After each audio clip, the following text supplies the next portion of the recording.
the popcorn, grab a Coke, and find that old VHS. We're diving deep in cheesy flicks. Yeah, we're on a vintage quest. Low reviews but high on laughs. Let's give these films a cheer.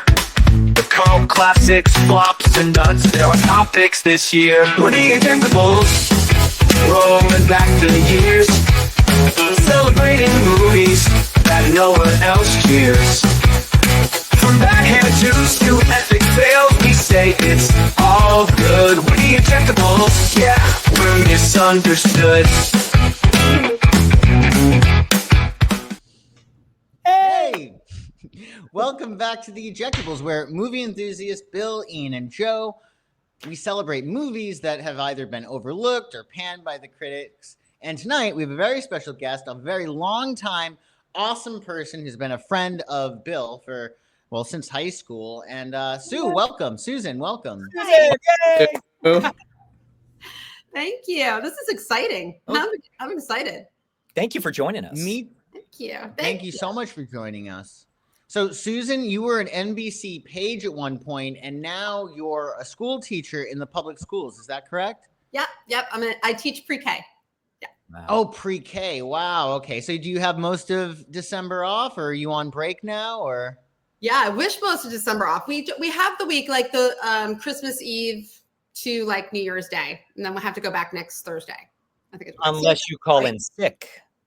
What? Unless you call in sick. Unless I call in sick? That's Yeah. right. No, that would be terrible. You know, That would be terrible. And you, to join us on the Ejectables, you did a movie called Dream a Little Dream. And I'm really excited about this, but tell us why you chose this amazing film. Yes, it's an amazing film. So Dream a Little Dream it's when Bill asked me to do this, the movie I thought of immediately was Dream a Little Dream. I knew it got terrible reviews. I know, like if you look at Rotten Tomatoes, it got 9% or something like that. Whoa. It didn't get great reviews. But I mean, when I watched it, I was like the perfect age to watch it. I was in 8th grade. It came out in 1989. I was that 8th grade girl who loved the Coreys, and most girls in my age loved all the Coreys. So every movie, like, License to Drive, and what was their other movie? Lost Boys. Lost Boys. That's right. Lost Boys, License to Drive. I mean, those came out right before it, and they were fantastic. Mhm. And any 8th grade girl was in love with the Coreys. Me specifically, Corey Haim. But here's a movie. Here's a movie that came out, and it was your typical 1980s cheesy romantic comedy movie. When I looked it up, though, it says it's an American fantasy romantic comedy drama. Wow. Wow. It has a lot, but I feel like why it did not get good reviews is that it wasn't that deep. I don't think. I mean, there were some interesting aspects to it because it wasn't just a romantic comedy. It was about dreams, and it was about this older man and his wife, and they were, probably in their 60s, and they were in love. And the older man named Coleman, he was into dreams, and the wife didn't really know what he was doing, but he was into like what dreams can do.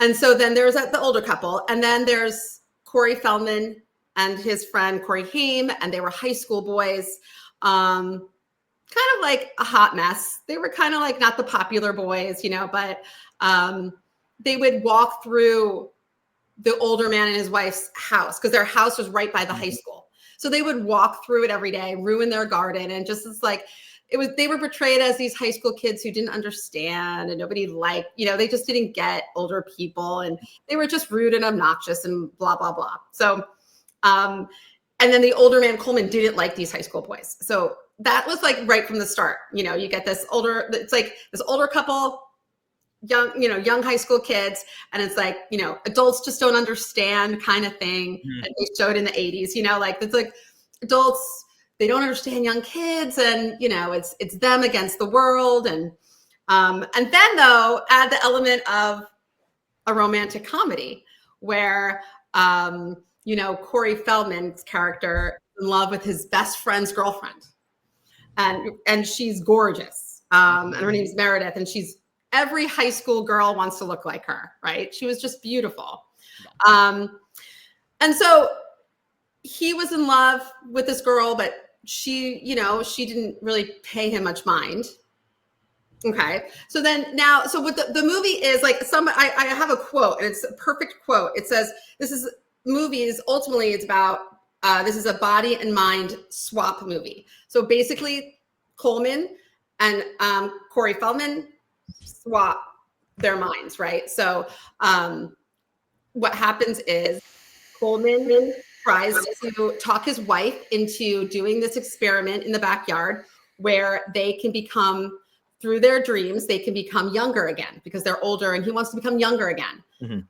And then though they're doing this in the backyard at night, and the girlfriend, Meredith, is riding her bike, and she goes through the backyard, and Corey Feldman is running, and they bump right into each other. And they pass out. And then the next morning, all you know is the next morning, Corey Feldman wakes up, and he's not the teenage boy. He's the older man. He's Coleman. And so he, like, as the older man, but he's in Corey Feldman's body, mm-hmm. Goes through the high school and, realizes that, that like, oh, being a teenager is hard. And so anyway, he wins the girl. And there's a lot of holes in it, but ultimately, the girl starts, the teenage, the love interest of Corey Feldman, she starts noticing him because now that Corey Feldman is the older man, mm-hmm. he's more mature, and she starts noticing, oh, he is a mature guy. He's not your typical high school kid. And, but there was some, and so it's kind of hard to explain. So basically now Corey Feldman, as the older man, realizes that Meredith, the teenage girlfriend, is really his wife, but she doesn't realize it. It's so weird. I don't know if you're following. Ultimately, the reason why I loved it, and I didn't think that much of it in 8th grade, I loved it because the Coreys were fantastic together. And I still think to this day, they're fantastic together. And the music is fantastic. I went out, I remember watching the movie for the first time and getting a CD. It's fantastic. And I kept it for the longest time. And it's funny. It is so funny. There's so many one-liners. Like just watching it recently, I'm like, it's hysterical. Corey Haim's funny. Corey Feldman's parents don't get enough credit. Right. I can ask you, why is Victoria Jackson the mother? They don't even try to make her look old. They just put glasses on her. She's 30. I know. So weird. Wasn't she in License to Drive too? No, that's Carol Kane. Oh, okay. It's so, I don't know. That was one small thing. I'm like, why would they make her because she's funny, but it was weird. I don't know. Go on. Well, so as I'm talking about this, it's very convoluted, right? It's just basically two people swapped and then they get back together at the end. Like they get back into their regular bodies at the end, but they understand each other now. Like ultimately, like they understand each other. Like Coleman understands what it's like to be a teenager. He was romanticizing what it was like to be younger again. Mm-hmm. And he forgot all the bad stuff of being a teenager. Corey Feldman, I don't know because he only came back in the dreams, right? Corey Feldman and Coleman would talk to each other in this like dream state, which was a little weird. So, but then Corey Feldman in the end, he seemed to be more mature, even though he was back to himself again. Mm-hmm. He seemed to be more mature and understood to be more respectful to older people, right? To adults. But it was like, a romance story when I watched it. It was a comedy romance. And I was just glad that, Corey Feldman had the girl in the end, and that's really what I loved about it. But watching it as an adult, I was able to see a different perspective. I was able to see more of the adult perspective. And like, it would be great to be a teenager again and be young again and have that energy again. But you do forget what it's like. And I would. Yeah, go ahead. I was just going to say, I would highly recommend if anyone from watching this plans to see it, definitely listen to what you have to say about it before seeing it. Yeah. It is so not clear otherwise, but yeah, it's not clear. It's you're like a genius. you are. I didn't understand the movie until you Where said. was Robards? Where was Robards' body? Like, was it anywhere? I don't know. See, that's why there was holes in it. But I will say, thinking about it, I don't care that there's holes in it. Like, it didn't matter to me. Like, even when I was watching it, like in 8th grade, and then again all through high school, I watched it a million times. It was weird. Like, definitely, it's like there was no follow through with like how did they they just bumped into each other, but they didn't bump into the old man. But then the next morning they woke up and Corey Feldman was the old man, and they didn't really explain very well about the wife. What happened to her? I think there was a collision, right? Because the Jason Robards and his Piper Laurie, Gina, they were actually doing something in the backyard at the same exact time. That Tai Chi. Excuse me, Ian? Maybe it was yoga. I don't know what it was. I don't know exactly. They were trying to connect to the Earth or whatever, but that was the same time when Feldman and Salinger got into that collision. And I think that they were sort of trapped in this dream state.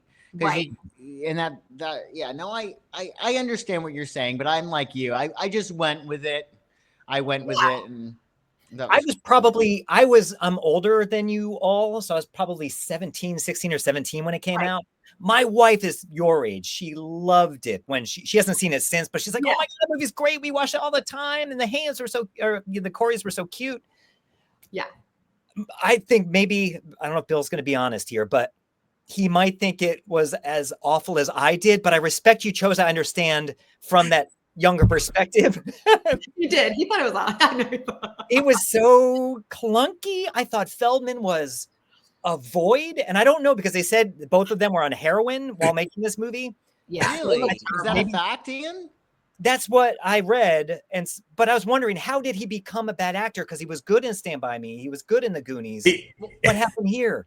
It's just it's a little pretentious movie for the time. The director is awesome.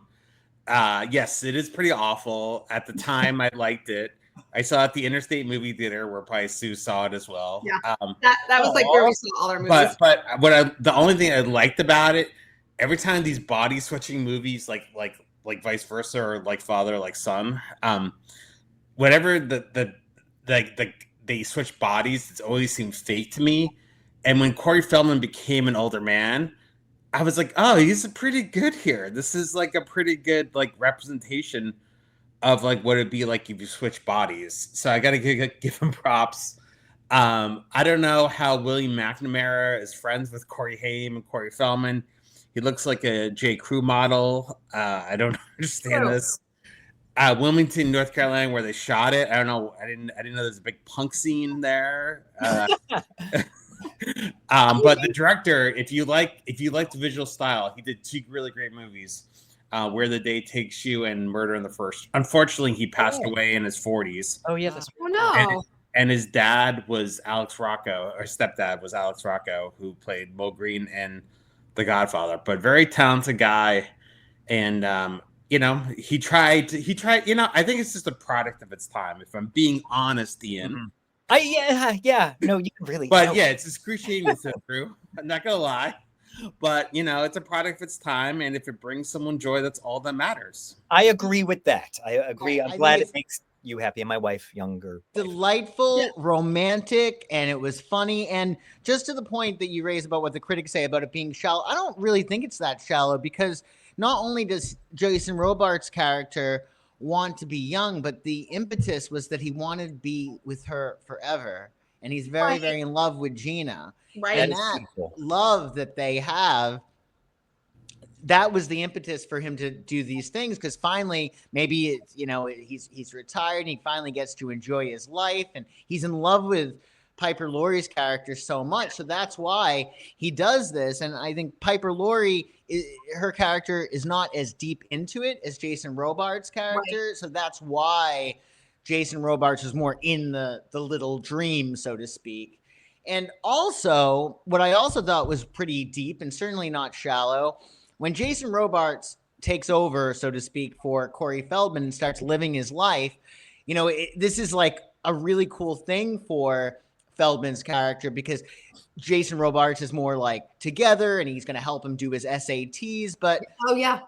Jason Robards' character in one scene, Corey Feldman as Jason Robards, so to speak, because from Jason Robards' older perspective, calls the parents out and he's like, what are you guys doing? Like, I'm your son. Why are you not asking me how I am? Why are you not asking me if I'm hurt? Yes. And you do not know what it's like to be a teenager in today's society. And the fact of the matter is that parents will never know what it's like to be a teenager in that society, because they're not teenagers when they're parents. So I thought that was really, really on point, because parents don't get it. And that question of, you're accusing me of things, you're in drugs, you're this, you're that, and you're not even asking me, am I okay? And I love the trope of Meredith Salinger's mother, like her being like pill popping alcoholic bitch. She did a great job in that role. You have to mention also Lainey Salinger's father's or the boyfriend's mullet. Mullet's amazing. That deserves more credit. Oh, but they do that so well, because that character of like the boyfriend's mother who you makes you want to take a shower. He's just so gross, right? Right. It's such a good flick. There's just so many things about it that I really like. And you got to remember the dance sequence at the end. I was so happy to see that. You see Robards and Feldman dancing. And I was looking at this. I'm like, oh, shoot. Hopefully they didn't shoot this separately, because they're on two different sides. Yes. Yeah. And I was so happy. It made my complete night when I saw them actually come together and like high five and dance together, because they were actually doing the scene together. And I'm sure they really both got a real kick out of each other. Yeah.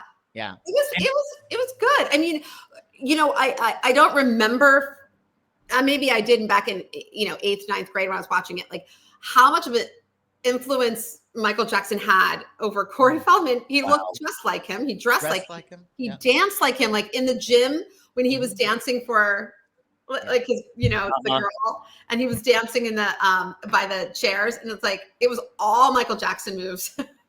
This is the Feldman we still have. I feel he is frozen from this movie on, and he's still that Feldman. Yes, it's the age of the trauma. It's the age of the trauma. He disintegrated. I don't think that he was bad. I don't think he was bad in this film at all. In fact, I thought his acting was really good, and I think that it's fair to say he's an icon. I think he did a great job. I thought he was believable in everything. And I even thought that he was in some ways in his role able to imbue that Jason Robards character in a very nuanced way. Like I bought it. And I'm not a big, like nowadays, obviously Corey Feldman is not, it doesn't seem like he's the old Corey Feldman. As Bill says, there's a lot that's gone on, but I realized like with him, he is an icon, and he did gift us with not just this flick, but also, as you say, the Lost Boys, License to Drive. And it's like, even if he's not the Burbs. The Burbs. Yeah. I love the Burbs. Yes. Friday the 13th, like 4 or 5. Right. The last chapter. Yeah. And his book is really good as well. Choreography. No, there's a lot. He gave us a lot for sure. He's really an icon, and I think this wasn't it though. This was not it. I mean, I think it absolutely was. And also, even though these child stars, I mean, it's very hard for a child star to grow up and be normal. The odds are very, very low. But it made me realize, like, even if these people are not as beautiful or as together as they had been before, we're very, very blessed that they gifted us this. Like, they're part of our history now. Absolutely. And I feel like, distancing ourselves from, like, for instance, that like crazy dance he did on Good Morning America or whatever, like, just keeping them almost like frozen in time. Be like, what? This is an icon. This is an icon of our time. And we're lucky that we got him, even if you're not a huge Corey Feldman or Corey Haim fan. And Corey Haim was amazing in this. His lines were so great. Yeah, he was charming. The one-liners that he had, over and over and again. It was so funny. I remembered how much I liked it. I was laughing out loud while I was watching it just a few days ago again. It was like, it was so funny. And the parents, even though they were making it a joke, I think you brought up a good point, Joe. Like they were like the parents literally did not talk to Corey Feldman at all. tell They him looked at each other. tell him he looks nice, dear. What to Joe. ask why he's doing that, Joe, what's your favorite line from the movie? One of them is, "It's a party. Who's got the chips?" That's my favorite, when he takes out the gun. Laney, Joel's Laney, who looks great in a leotard, Laney. Oh, at one point there's a line where Haim says, "Don't look at me, sir. I'm clean." Like, was he? I don't know. Yeah, I love the opening part of that movie. The opening Yes. part with Corey Haim and Corey Feldman is in Corey Feldman's bedroom, and they're just like, I wondered if they made a lot of that up. I'm curious if they just just played off each other because they've been playing, they're best friends. Does it really matter? What? Nothing. Sorry. I wonder too. It did feel a little improv-y. Yeah. But not That was my favorite part, is the beginning. And then also the parents. And just, it's just all so funny. I love it. What I'm surprised you didn't like was because we're talking, I think in a really roundabout way, parallel realities and the synchronicity that winds up happening. And that happens in our day-to-day lives, right? You're listening to a song and then you go into 7-Eleven and they're playing that song, or somebody's conversation. There's one word that you say and then somebody says the same word. So we had that in the film because we see the two storylines, the older couple and the younger kids. They're in parallel, and we actually hear them. Like, there's a line and then the other group is saying the same line. And I'm surprised, Bill, you didn't like that juxtaposition between, showing that synchronicity of what's going on. Like, you didn't like that, Bill, at all? You didn't think that was what I thought was really, no, I didn't super get it. But what I really thought was great was the speech at the end where he's trying to tell him, like, you guys are kids and it's supposed to hurt and stuff like that. I wish the movie was more of that type of that depth. That was a really wasted scene that was really good about like how everything feels like a big deal and it's supposed to feel like a big deal, but it's not. It was awesome. Yeah. I mean, that was the ultimate message, really. But and as it's funny, it's interesting with this specific movie. I thought it was interesting because there's two different perspectives, and I watched the last time I had watched it, I was more of the high school kid perspective.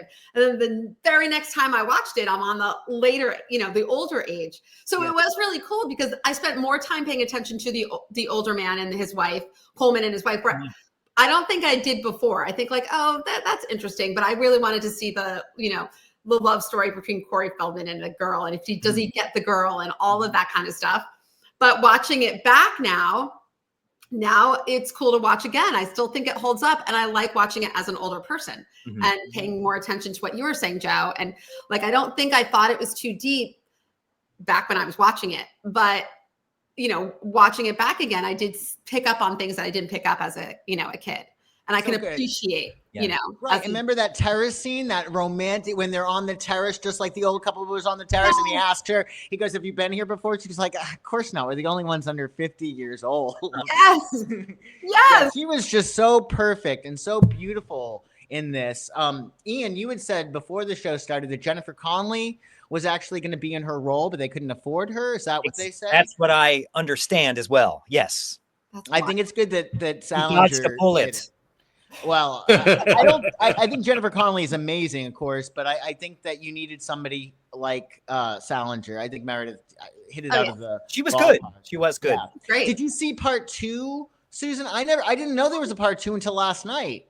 I didn't either. You know what? I didn't even see. I was looking at some of the stuff this morning. I'm like, oh wait, there's a part 2? Not part 2. Sorry, there's a sequel. There's a not part sequel. 2. Yeah. I know. And the two Coreys are in it again. I don't think Meredith Salinger's, unfortunately, but right.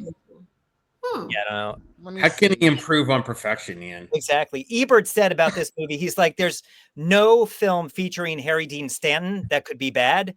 But he said once this came out, he was willing to make an exception. I know. That's He so did not. I upsetting. read this. Yeah, he did not like it. Awful. He's like, no, none of it's believable. There's so many holes. Blah blah blah. Yeah. All right, no imagination, no romance. It's fine. It's fine. Yeah. What can you do? Yeah, I don't think Meredith Salinger's in this. We have the two Coreys and a whole bunch of people I do not know. Bill might know them. All right. Well, thank you so much, Susan. Yeah, thank for you, Susan. letting me see Thank this you, movie again. There's no way I would have pulled this up and watched it, and I love it. I love it even more than I did in the 80s and 90s. Yeah. You know, Oh, yeah. totally. I so love that you love it, Joe, because you don't come across a lot of people when they talk about movies from the 80s. You're like, oh, 16 Candles, all the typical ones, you know. Nobody brings up Dream a Little Dream. So I love that you love it and you knew it. Just, yeah. It's I'm great. so excited too about it. So Ian, you did The Upside of Anger. Can we talk about why you chose this? No. No? No, we can't. Please, We will. Ian. We're going to talk about it. Good. Okay. So this is a film from 2005, written and directed by Mike Binder. It is starring Joan Allen, Kevin Costner, and a great supporting cast. And I chose this movie, I think, because it has this familiar sort of James L. Brooks kind of vibe to it. It's got drama. It's got lots of humor. And the writing is so sharp. There's hilarious scenes and really touching scenes.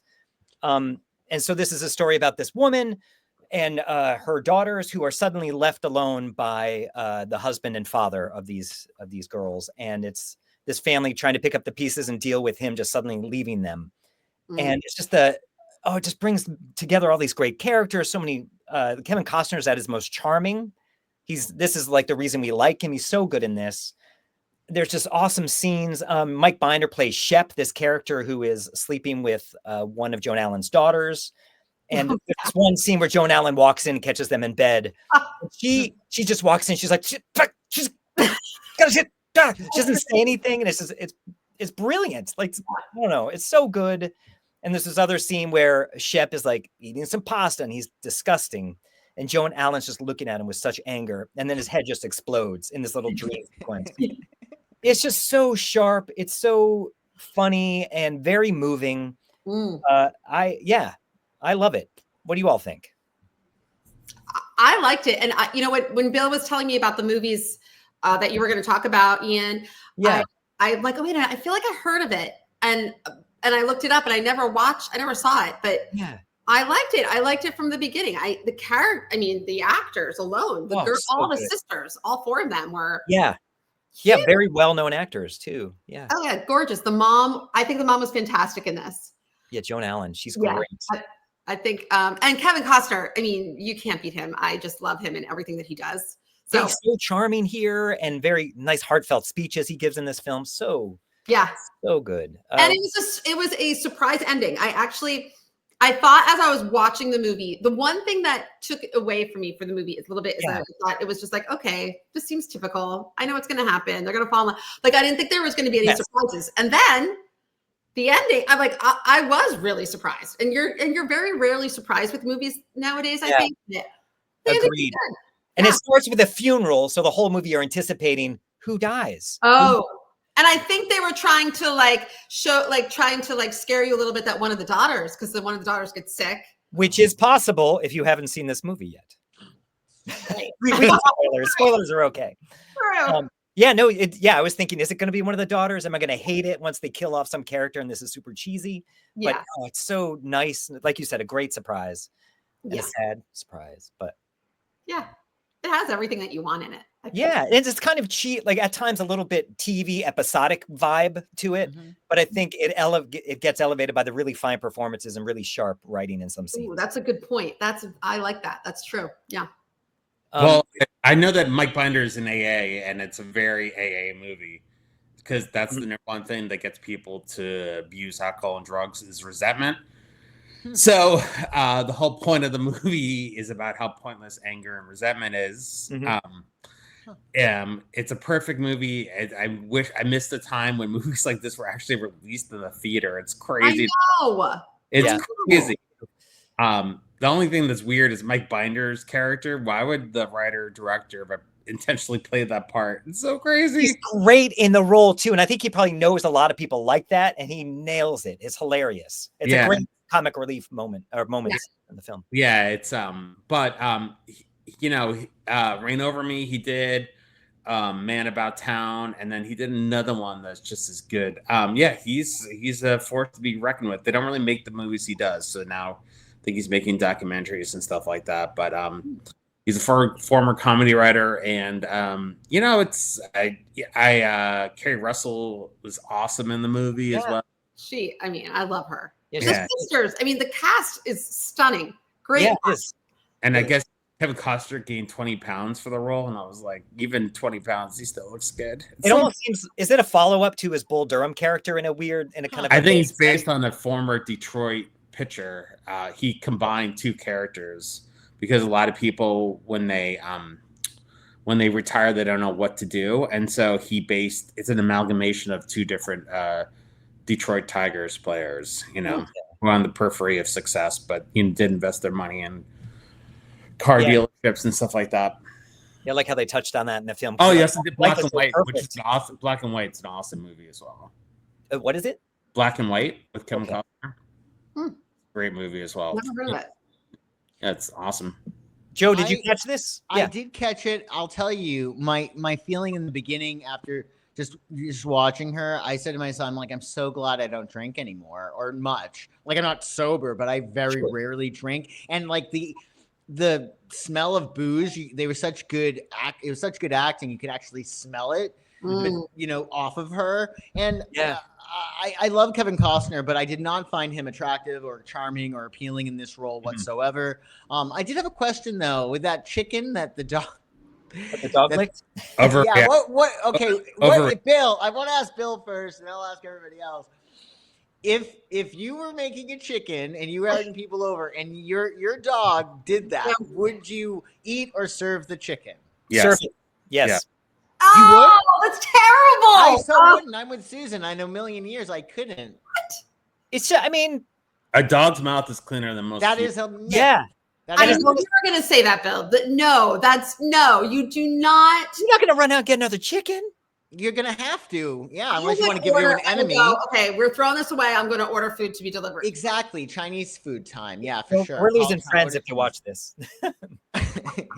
You really would eat you would eat the chicken and you'd serve it without telling people? No, I just serve it. I wouldn't eat it myself. He doesn't mind if Bill invites you over for supper and he has a puppy. Would you really eat it, Bill? Of course. Wow. We have 2 dogs.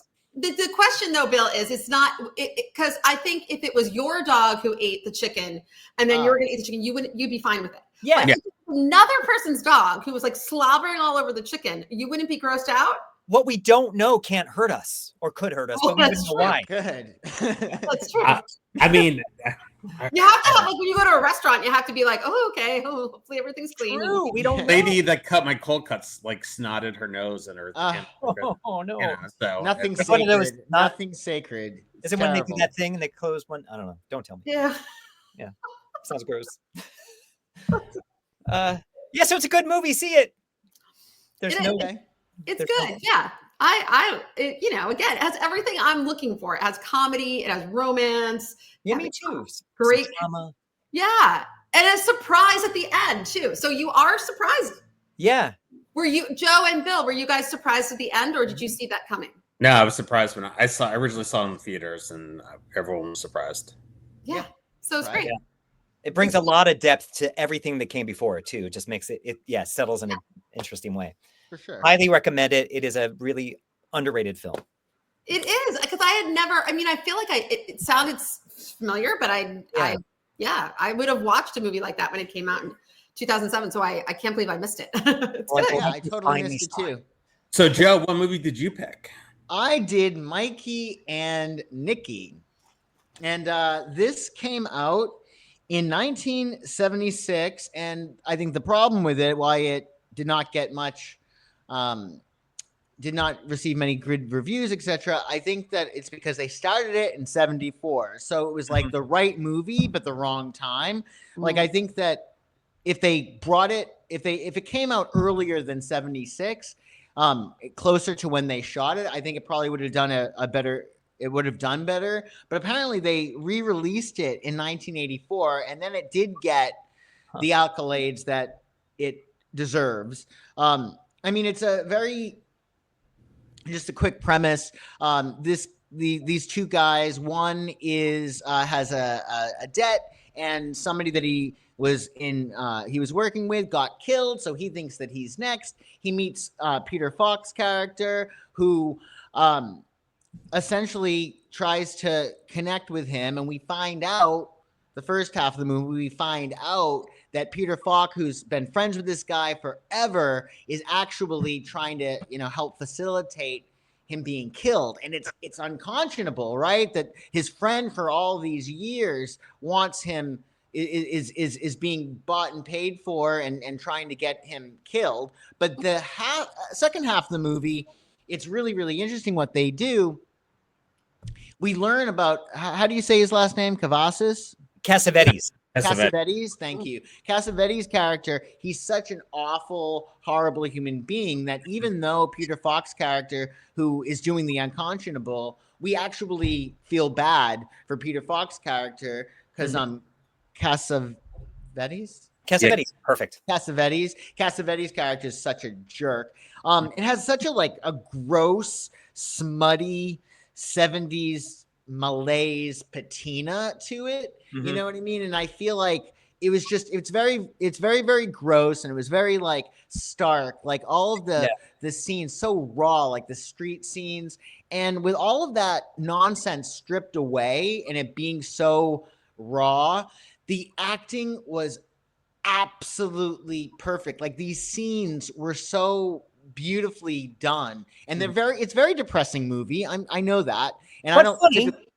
Sorry, Ian? Yes, it does have a lot of funny moments too. I'm sorry to cut you off. It's very funny. It's very depressing, but I feel like everything is so stripped away, like the street scene, or even the scene of the house. Like, it's furnished, but it's under furnished. It's very stripped down and raw, and so are the performances. And you really, I think, get a very, very intense glimpse into the depravity. It's like these people have no pretense. Everything has been stripped away, and it's gross and it's unsettling. And the acting scenes are just so, you really buy into these characters. Like, you go to that next level of really believing they're real people. At least I did. Yeah. What do you guys think? Susan. Joe, I did not see it, unfortunately. Oh, you didn't? Okay. And that makes me feel so bad hearing you talk about it, now I'm intrigued. Now I have to go see it. Yeah. It's streaming on Prime. It's streaming on Prime also. Yes. Yeah. Okay. But I highly recommend the Criterion DVD. It's a much better print. On Prime, it looks like it's shot on Scotch tape. I think on HBO, it's the Criterion version, though I kind of compared the two. They both look equally dark. But yeah. I'm sorry. No, the one on Prime, it looks like it's shot on Super 8. It's crazy. Yeah. So it's based on her life. Her dad was surrounded by connected guys. I have the DVD. It's one of the best movies of the 70s by far. Lane Main is a famous comedian. She's part of Nicholas and May. And she worked on two of the best movies before this movie, which was a crazy departure for her. She did A New Leaf and The Heartbreak Kid, the original, which is one of the best movies ever, and I highly recommend that. And that might be an ejectable at one time. So she wrote and directed this movie, and it's Paramount didn't know what to do with it. They released it on Christmas, and oh, really? And the poster literally says, "You don't have to like them." That was the tagline for the poster. Cassavetes and Falk, they were in a lot of independent movies together, and Peter Falk was coming off his Columbo days. I think A Woman Under the Influence was before this movie, and Cassavetes was supplementing his independent. He was the original independent filmmaker with by doing these acting jobs. So that's why he was in Rosemary's Baby, and I think he was in a Brian De Palma film afterwards. And so she made a film that was intentionally dark. The Fury. Sorry. Yeah, Fury. Yeah, The Fury. And so she's very she shot a lot of film for it as well. But this is based on her life, and these characters are unrepentant, and that's the whole point of the movie. In 2024 lens, I'm sure a lot of people would have a problem with it, but it's very true to her life growing up and how she was surrounded by these connected guys. One of the most talented people ever. Unfortunately, she did Ishtar, which got corrupted by Stevie and the Stars, but she's been a very high in demand the ghost screenwriter. She worked on Dangerous Liaisons, and she's just, you know, possibly one of the most talented people that was ever on the planet. And this Oh wow. I mean, would you ever think in a million years a comedian woman would No, be a right. movie? It's unbelievable. I had never heard of this movie. I never heard of it, which I don't know how that's possible because I'm a movie addict. Never heard of it, so I was happy. Actually, I want to say first, after watching this film, if you hate Cassavetes' character, do watch The Fury just to see him explode. Oh, It okay. explodes. His whole body explodes. But anyway, back to this movie. Spoiler alert. Yeah, sorry. It's a great exploding scene, though. This movie's so good. Like, I didn't love it as a whole, but the chemistry between the two actors Outrageous. is Yeah. amazing chemistry. It felt like they actually improv'd a lot of the scenes. I don't know if No, did.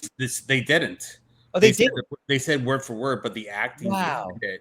It's So so was natural. said, but the way they emoted it was improvisation. So good. And they look so similar. They could have been brothers. Yeah, You know? yeah. They were friends. So good. Yeah.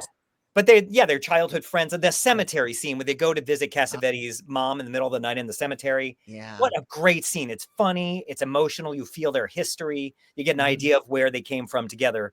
So I really like that. I think Cassavetes, as I was just saying, is the most unlikable character. One of the most unlikable characters I've seen in movies. Wrong Cassavetes. But by the end of the movie, I think you're supposed to, I guess you're maybe sympathizing more with Falk. And I'm going to spoil. Oh, of course. Yeah. The first part of the movie, we're like, oh my God, we can't stand Peter Falk because we're like, this guy's a good liar. We bought into it too. We thought he was protecting his friend. We find out that he's helping him get executed. But then the second part of the movie, we're like, it's Execute him. Yeah.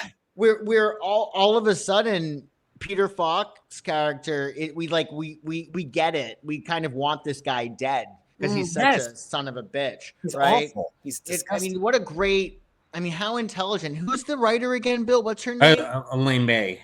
Elaine May. So is she doing anything now? Well, she's in her, I think, early 90s, maybe, you know. Easy. Oh, wow. Yeah, and the whole point of it, that world is that you trust nobody. That's the main reason why she had those characters act the way that they did. You know, people were coming in and out of her apartment, you know, growing up that were like this people, you know. It's unfortunate though. The transfer that I did watch, the Amazon Prime, it is horrible. Often you can only see like a white collar sometimes, all blackness. It's really hard to see. And the sound is very grainy. So I wonder, like, maybe the Criterion is better, the DVD, whatever. Okay. Yeah. Seek that out because how I watched it is not. I saw it on Prime, but it really gave me, like, I don't know. I've always had this weird, unsettling feeling about the 70s, and this really grounded my notion. You know what I mean? Like, there's just something, I don't know what it was. Maybe it was because, like, we were coming out of Watergate, and there was that theme, Bill, that you just mentioned. Like, nobody can be trusted. We absolutely cannot trust the government, right? Yeah. So I'm guessing was there a big, if there's any political junkies in the house tonight, but was there a big jump like between 74 and 76? Did we go from Nixon to Carter at that point? Nixon, Carter came in 76. Okay, so we did. Yeah. So, but you know, this is just based on, you know, the people that she knew, and a lot of the women were mistreated, and I'm sure in, like, when the film came out, they were horrified. But she was just like, no, this is accurate, and you know, she's a true artist. And I read she wrote it as a play in the 50s, but then it was only made into the film in the 70s. So it's interesting. I think it'd be a great play. I think they could absolutely do a good play with that for sure. Yeah, absolutely. The two actors. It's really solid. This is why I like this show, The Ejectables, because I would have never watched a movie that you just talked about, Joe. I would never. Now I'm intrigued. Now I feel like I have to watch it. Yeah, it's a now little that I have tough all to this watch. background information. Yeah, it's a little tough to watch, but it's good, and I think that it also gives us, you know, an idea of how far we've come, not just in terms of cinema, but in terms of just humanity. You know, I think we're a lot better people now and a lot less depressed. I'd like to think so. We certainly have nicer things and a lot more stuff, like the stripped down quality. I mean, they just did such a great job. So I'm glad you guys liked it. Yeah, it was. Thank you. I'm glad you helped me discover it. Cool. And I'm happy that Bill helped me discover this one. Bill, talk to us about Hudsucker Proxy. So this was a Coen Brothers movie. They did Barton Fink. They did Miller's Crossing. They had a hit with Raising Arizona, and then Blood Simple was their first movie. Mhm. So Joel Silver, the mega producer, went to them and said, "You guys make movies the critics love and don't make money. I make movies the critics hate and make money, and let's team up." That's good. And so How'd that go? they went to North Carolina to film this film. Cost $40 million in 93 or 92 to film. You know, I mean, to me, the art direction is better than any $300 million Marvel movie. Oh my God, it's unbelievable. And it's a story. It's kind of like the story of an idiot that becomes the head of a multi-billion-dollar corporation in the 50s. It's kind of like how to succeed in business, but they hire him as a patsy so they could tank the stock and buy back the company. And he decides to create something called a hula hoop, which stuns everyone, and he becomes an instant business success. But the whole time, he's being sabotaged by Paul Newman, who's one of the heads of the Hudsucker Industries, and his assistant, Jennifer Jason Leigh, who is a reporter writing for The New Yorker. It's very stylized. It's pure genius. It's probably one of the best movies ever made. Agreed. Sam Raimi did the second unit stuff because there was so much to do. To me, it's a perfect. I chose it because it's a perfect New Year's movie, and there's an end scene with Charles Durning where he reads a letter that everyone should read. That and The Apartment are the perfect New Year's Day movies for me. Humongous disaster when it came out. They had to go back to the drawing board to do Fargo afterwards, which was a small crime movie, and that was the hit that they thought that the Hudsucker Proxy would be. Warner Brothers barely released it. I had to see it like in a snowstorm in February, I think. It was, and they only played in Paramus Zoo. It was like crazy. My mom was like, "Yeah." But it's just pure joy. Tim Robbins has never been better. The cinematography is Deakins, right? I get it. I'm assuming. And it used CGI perfectly, but the art direction was awesome. And to me, it's a 4-star movie. There's nothing. It's a perfect movie, you know. Yeah. I loved it too. I thought it was really. It's just what the doctor ordered, because there's so many laughs. So like, even if you're like if you're in a serious mood, all you're gonna do is glance at and there's just something that's really, really funny and understated. It was so great seeing Paul Newman in a very funny role, and also Jennifer Jason Leigh. Like, I feel like she's so intense, and I said this before the show, that like I feel like if she wasn't an actress, that she'd probably be like a serial killer, because she gets like so deep into these roles, and she's just so. I mean, she's so believable, and she was just delicious in this, and I loved how. You know, it's feeling like you can't necessarily recall a time when you betrayed somebody that you loved, but when she's doing so to Tim Robbins' character, it's that weird familiar feeling like, did I do this before? Or why is that familiar? That gross feeling of when you are betraying somebody that you actually have feelings for. I just thought it was so nuanced, and she's beautiful in this, I think. It's just a great flick. So I can't thank you enough, Bill, because in a million years, I would not have watched this movie without your recommendation. So, and it really is good. It's really good. You have great taste in films, really. Yes. Right. I'm going to say the opposite. Okay, and this is why, because I couldn't put it into words until last night when I figured it out, because there is it's a recipe for greatness, right? I feel like the actors were top notch. Tim Robbins, and Paul Newman and Jennifer Jason Leigh, like top notch. I love them in everything. Actors were great. The scenes were great. The script was good. Like, if you read the script, it was like solid. It was good. But sometimes, and this is where I feel like what makes a movie or a show great and not great. And sometimes you can't explain it. Yeah. It can have all the right parts, which I feel like this movie did. It had all the right parts to it. But when put together, it was not great. And like I was watching with my husband last night, and like he's like, everything in this movie takes way too long. And he's right. I mean, it was like there was like this scene where they were laughing. I had to fast forward. I fast forward through a lot of parts. Yeah. And I still think I got the gist of the movie, even though there were some great parts. Like my favorite scene is what it was the beginning scene when you didn't really know what's going on, and the boss walks on the table and throws himself out the window. And I thought, wait a minute, is this his dream? Like, is it going to? But it was real. And then the second part of my favorite, the second part was when when Tim Robbins was falling down in the air, and then he stops, and then the boss angel comes and starts talking to him.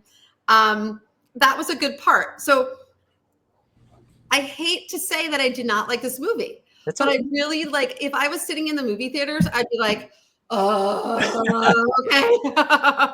It was just too slow for me. Well, it doesn't let you win.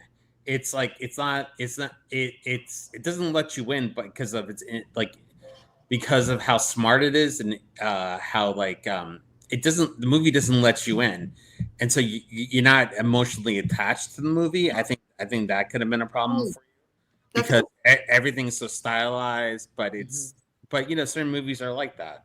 I love, this is what I saw it at the theater when it came out. I don't know if I had to pursue it like you did. I remember loving it. It remains one of my favorite Coen Brothers movies, if not my favorite.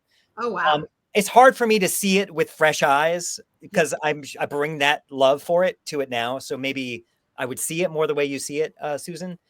But the reviews for it at the time said it was all style, no substance, which is exactly how I feel for the new Nosferatu. And I feel this movie, Hudsucker, has a ton more substance than Nosferatu. So see this before Nosferatu. I review. Damn! No, I just love it. I think it's charming. The script must have been like 700 pages long. Oh my God, the dialogue. How did they remember that dialogue? And they were talking so fast. Yeah. With I Paul rewatched Goodman and Jennifer Jason Leigh, the journalist. Like, jeez. It's crazy. Oh, and you know who was so great was Mahoney. Oh, yeah. So I wanted to mention, I think I have it. So Mahoney, what's his name? His first name, Bill? John Mahoney, who we lost here. But listen to this, what I found out about him. He was Catholic, and he called Christianity probably the most important facet of his life. Before each of his performances, he would pray, "Most glorious, blessed Spirit, I thank you for all the gifts and talents that you've given me. Please help me to use all these gifts and talents to their fullest, and please accept this performance as a prayer of praise and thanks to you." He would say that before every single performance. Isn't that so nice? That is nice. It's so nice, and it makes perfect sense, because he's just so perfect. Like, he's just on point always. And he's just great. And with the speed of this dialogue, I'm sure that came out much faster. I'm sure it helps. I'd have to pray too, wouldn't you? Yeah. I rewatched this with my mother-in-law the other day. She lasted 40 minutes. She's like, she couldn't take it, just like you were saying. Yeah. Yeah. And I wanted to like it. In fact, when I first watched it, I watched the first scene where the guy jumps out the window, and I'm like, this is going to be great. And I stopped it. I'm like, I'm going to wait for my husband, because I know he's going to like this. Yeah. I'm like, this is going to be a great movie. So I stopped it. I was going to watch it yesterday morning, and then we decided to watch it last night. And I was so frustrated by it, because I wanted to like it, because like I said, again, everything in that movie was great. Like, it was a recipe for a great movie, and yet it's one of those things, I think, that like, even if it's a recipe for a great movie, you can't determine what's going to be great and what's not going to be great sometimes. Right. What makes a TV show or a sitcom great versus or a comedy or a romance? What makes it great? And you just can't follow a recipe, even though all those parts were great. And I was disappointed. I definitely was. And I know my husband didn't like it either. He's like, oh my gosh, he lasted 2 seconds. It's for the kids, for the kids. You say that line on a daily basis, for kids. The kids, So good. yeah. I did like that whole thing. Like when he showed, I loved the nail scene, and he showed a circle, and I'm like, he's like, this is I've been working on this for a year or however long. And then he flips it over. It's so hilarious. He's like, oh, wait, sorry. That was really good. That was really good. And then it ended up being a hula hoop. That was good. That was really smart. I like that. There's a lot of good stuff. I respect your lack of love for it. I As know, Bill but I'm should. disappointed. I wish I did like it. I wanted to like it. All right, so let's we get to the point where Sue, you have to pick the best movie of all four. But you can't choose yours. Yeah, I know. And and Joe, I'm so sorry I didn't see your That's movie. 'Cause okay. maybe I'm You glad you wouldn't- didn't you're because not it's a gonna little like rough it. to watch. You're not gonna I watch wouldn't advise it for certain people. I don't think you missed much because it's a little tough to watch, Susan. So don't worry about it. Okay. I think The Upside of Anger for sure. Not I think. The Upside of Anger for sure. Great Good movie. choice. That's a Great really good movie. choice. Ian. I'm going to have to go with Hudsucker Proxy as much as I appreciated the Mikey and Nicky movie. And I was grateful to do Dream a Little Dream again. But Okay. Hudsucker, I love still. Okay. Joe? And I'm going to choose, of course, Dream a Little Dream. Yeah, because that. Man, I mean, I'm the tiebreaker. yeah, you're the tiebreaker, but that was my concern. I'm like, oh shoot, I hope I don't like Dream a Little Dream even more than Susan. Bill, remember It's that your song. ejectable. Remember that Billy Joel song, Honesty, Bill. Honesty. Honesty. What do you choose, Bill? I'm gonna choose Mickey and Nicky, so we have a tie. Oh, that's Ooh. good. All right. So we Okay. all of us get the employee of the month. Oh, I love it. Oh, that's awesome. Okay, Okay, that I feels see good. I love that. That's Yeah. beautiful. That's great. That's really high praise. Great. That's Do a you lot. know I bought an Employee of the Month plaque for my husband and I put it in the bathroom and I put his picture on it. Oh, That's great. So this was a lot You of fun. know, this is on the internet, right, Sue? Yeah. is he in charge of Susan. cleaning the bathrooms? Yeah, I just thought it was hysterical. I'm like, you're Employee of the Month and it's just him and I living in the apartment. But Oh, that's sweet. I thought the plaque was funny, so I had to get it. It's super cute. Well, Susan, since like you and I, we have this Dream a Little Dream connection going on. I hope you come on to the Ejectables and you choose another film. I'm not going to give you any suggestions, but I expect that whatever film you pick next to be on the Ejectables, if you'll be on the Ejectables again, will you come on the show again? Yes, I would love to. I have a few more movie ideas. I Oh, would love good. so much fun. Thank you for inviting me and Thank you, Susan. Thank you so much, Susan, for being on the show and of course choosing Dream a Little Dream. For those of you at home, thank you so much for watching. Be sure to like and subscribe to the channel, and we'll see you next time. yay. Pop the popcorn, grab a Coke, and find that old VHS. We're diving deep in cheesy flicks. Yeah, we're on a vintage quest.